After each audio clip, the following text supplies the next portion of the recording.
Gandang gabi at ano pang resulta sa ating STL Pangasinan para sa araw na to, Monday, June 15, 2026 para sa ating third draw result.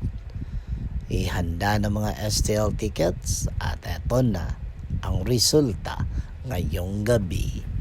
At para naman po sa ating STL Pangasinan third draw result, ang resulta ngayong gabi ay ang kombinasyong ito. Dapat focus tayo sa ating mga pangarap, mga ka-STL.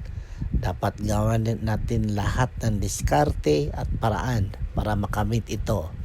Pero buksan din natin ang ating pag-iisip para sa mga bagong ideas. Baka ang bagong ideas na ito ay siyang magpapa-asensyo sa inyo. Okay? Don't forget to subscribe Purple Grid TV.